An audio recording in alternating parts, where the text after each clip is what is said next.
So I got the greatest question from one of my students. She asked, do you know how to do a cesarean for overdue courses? And I do have a couple ideas for you, so I thought I would share them with all of you today and hear what I had to tell her. Welcome to the Course Creators HQ podcast, helping you navigate the latest techniques for creating and marketing online courses. And now, here is your host, Julie Hood. Oh, I'm so glad you're here today. Thank you for listening to the podcast. It's one of my favorite things to share each week because I know that you are listening. So thanks for being here. And also, I need to tell you that this is the last episode of the podcast before we close Course Profits Accelerator. So if you are even a little bit interested, make sure you check out the show notes for this episode. It's coursecreatorshq.com/114. Check out the show notes because I've got a coupon code just for you because you're listening to the podcast, and you can use that to save $100 off the whole program. And the program is meant to help you get going when you're ready to sell your course.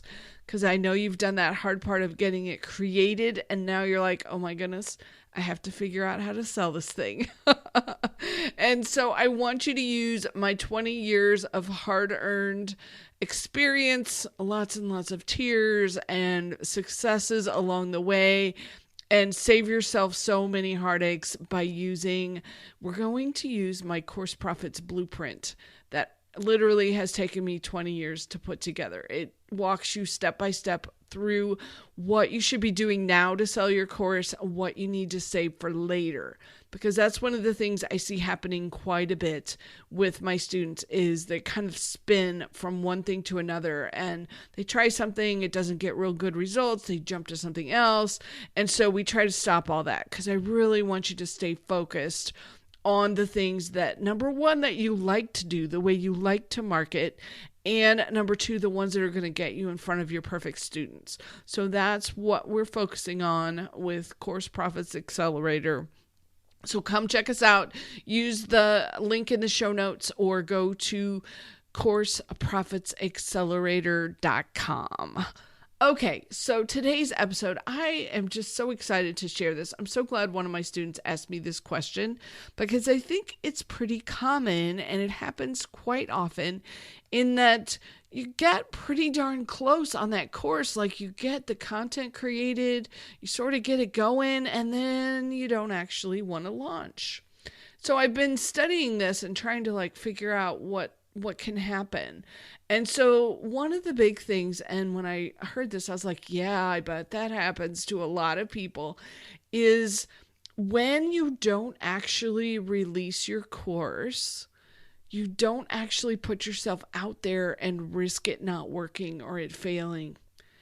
So that's the first suggestion, is to really ask yourself, is that what's happening for you? Are you not putting it out there because you don't want to risk that feeling of, ooh, nobody wants it? And that's a fair statement. We need to be legitimate and honest about the fact that that could be how you're feeling.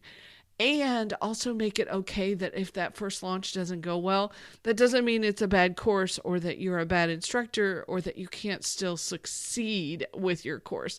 In fact, I would say more often than not, that's how first-time launches go.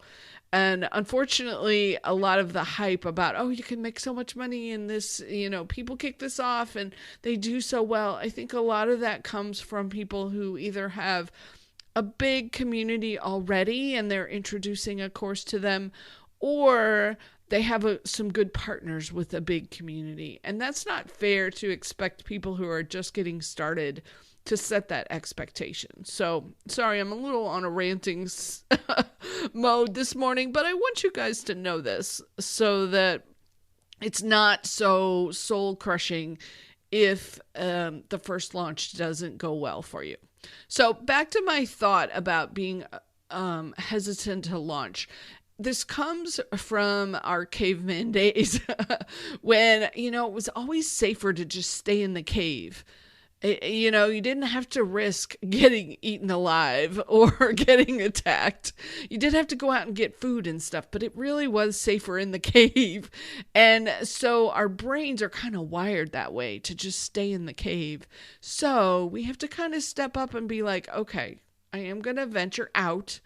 I'm not going to die. There's no big animal going to come after me if I release this course. So, and then I also have some other questions that you don't have to answer all of these, but there might be one or two that really resonates for you. And it wouldn't hurt to either just think about them or maybe do some journaling or kind of play with them to see if any of them resonate and could get you to that next level. Because if you're kind of at this thought of like, yeah, I'm not launching, but not really have thought about why this might help. So the first question I want you to ask is, what really still needs to be done from a technical perspective in order to launch? Like, do you need to create an email? Do you need to create your sales page? Do you need to test everything? Like, change the price to $1 and go and test it all out and make sure everything's working? Like, technically, what legitimately still needs to happen? So that's the first question. The second question is a little more deep, and that is, what is holding me back from an emotional perspective? So that gets more into, how do you feel about launching? Are you excited about it? Are you worried about it? Like, what's that emotion that's in the background for you? The third one, sort of related to what we've already been talking about, and what am I actually afraid will happen? And so some people I know are afraid of success and it being too much or too overwhelming or too many people that they're trying to deal with. So if that's what's going on for you, I would limit and say, I'm going to cut it off at a certain number, especially for that first time you launch, because holding the space for 100 students could be a lot. So, if you want to just kind of do a smaller launch that first time, there is nothing wrong with that. So, question number 5 is, am I okay with launching and selling 0 copies? And sort of related to that, am I okay with launching and selling 100 copies? And what was it that I would say to myself about either one of those situations? Like, what will you be telling yourself about it? Because that messaging that you give yourself of, and this has been a tough one for me. Like, if I launch and I sell 0 copies, is that a failure? Because that feels really yucky. But how about we look at it as, hey, this is just a test, and this test tells me that this process and what I did this time didn't work. And that's okay, because I've got all these other things that I can try, different ways I can approach it, different ways I can address it. And the next time might be a better test. So these 2 questions, am I okay with launching and selling 0 or selling 100? And how do I feel about those? The next question is, am I afraid of failing? And some of you, this is not applicable at all. So just, keep listening, keep going. That's not you. But sometimes we don't launch, like I said, because then we don't actually have to succeed or fail. It lives forever in our imagination and lives in that potential state. But the thing I want you to remember there is, your students are not getting your brilliance. They're not hearing from you. They're not learning the knowledge that you have to share to make their lives better. So sometimes we have to step out in order to help other people. And then kind of the opposite of this is, am I afraid of succeeding? And what am I telling myself will happen when I succeed? So I was talking with a friend of mine, and we were talking about, when you are an instructor, and especially if you're doing group coaching and live group coaching, you are holding a space for your students, and it creates questions that they may have that you need to answer. And so you need to have some space for that in not only your time, but your energy, and be ready to support that. So I'm always impressed at the course creators who can juggle 1,000 students at a time.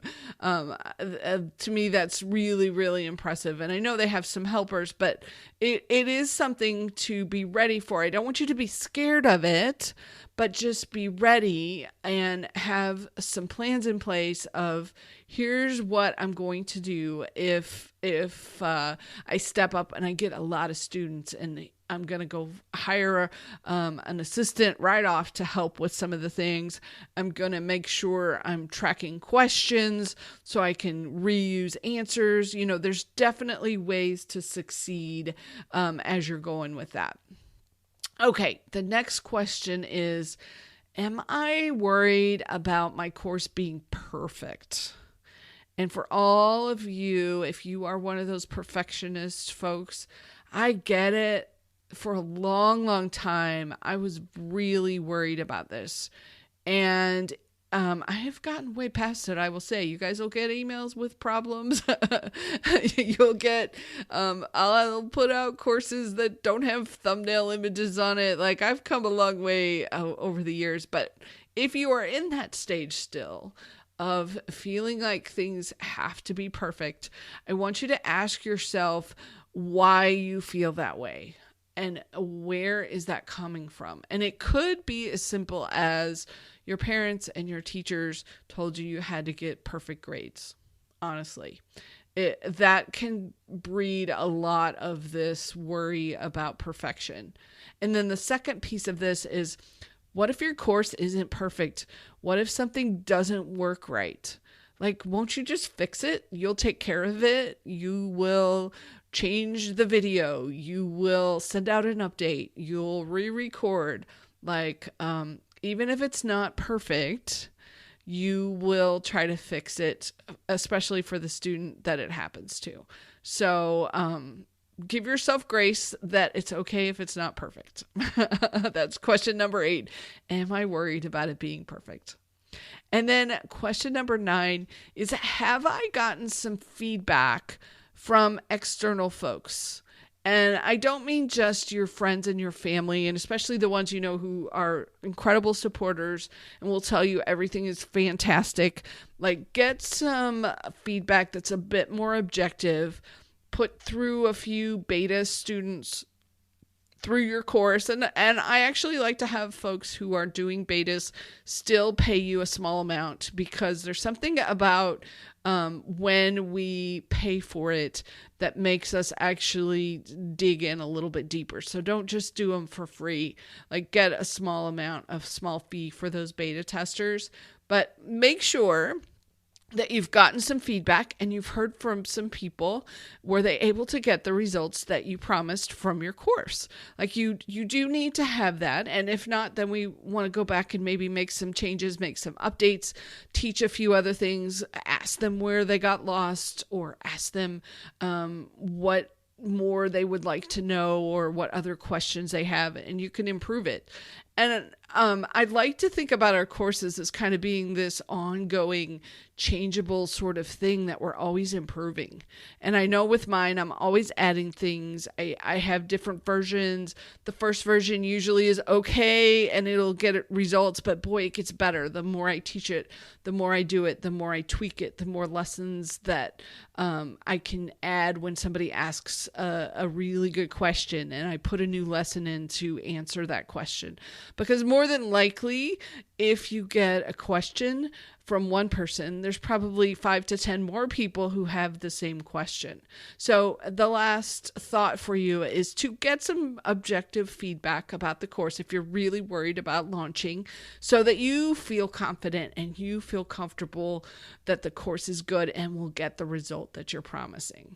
So if you're struggling with launching, please message me and let me see if I can help. I don't want you to be stuck in this state, because honestly, we need your courses. We need to make this planet a better place. So we need your ideas and your brilliance and the way that you help people and the way that you message it. So I hope these questions helped you out a little bit. Don't feel like you should be answering all of them. There may only be one that really, really resonated for you and that you can think on over the next week or so, but I hope it's helpful.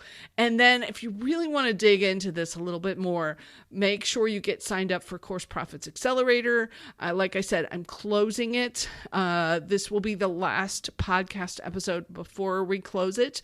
We're having a kickoff call at the beginning to really go through the blueprint and get the plan set up. So I don't want you to miss that. All right. Have an amazing week. Thank you for subscribing and following and listening to this podcast. I appreciate you.